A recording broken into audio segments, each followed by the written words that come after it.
तो आई लो सभी लोगन के हम प्रणाम करतनी अपने दिल से।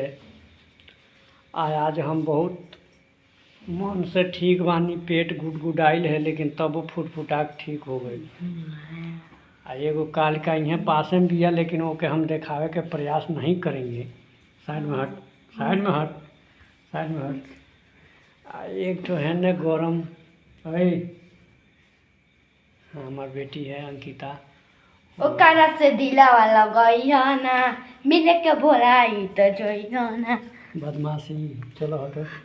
वो मेरा बेटा मिनट भी नहीं भइल है, पूरा रूम के है ये पोछा ओछा लगा के तैयार हो गई, लेकिन 1 मिनट पहले 2 मिनट गदगदाइल है ना, 2 मिनट तक ले गदगदाइल है। रात के 11 बजे सूते के बाद में पोछा लगोले कौन जरूरत बा भाई? पाली हो ओए का पोछा लगोले कौन जरूरत बा? सूते के रोले बिछौना हो जाए और सब जने आराम से सो जाते।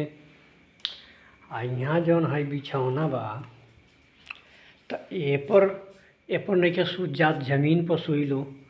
गर्मी के टाइम बा तो हमार कौन गलती बा? सही बात बा ना। गर्मी होबे करी। आई फिर है जा एक बार हम देखावे के प्रयास करेंगे। हो सके तो गुस्सा में हो कहीं फायरिंग कर सकेला, एक टाइम खतरा भी हो सकेला, ना भी हो सकेला, खतरा हो भी सकेला, खतरा ना भी हो सकेला। पोछा भी लगा के सुखलो नहीं बा ओकरा पहले गदवा। अरे का हमर गदवा नुकसान करत हूँ, गद्दा नुकसान कर दिले। अरे गीले बाटे पूरा जमीनिया भी और गद्दा लगा दिए। तो के का लागत ताटे? हम आपसे पूछल चाहते हैं कि वो जौन पोछा लगौली है 5 मिनट पहले, तो तू का कहल चाहते उनके लिए? मतलब गुस्सैली है कि गुस्सैल है? गुस्सैली चुड़ैल भूतनी कालिका जी। कालिका जी इतना कुल मतलब प्रत्यक्षम की प्रमाणम संस्कृत में बताओ तही कि इतना कुछ ओकरे बारे में तू ध्यान रखेलू ना? ठीक बा। तो तू ये बात बताओ कि हमके ए बेरा तू काहे का कही लेके या बाल के झड़िंग करत हो?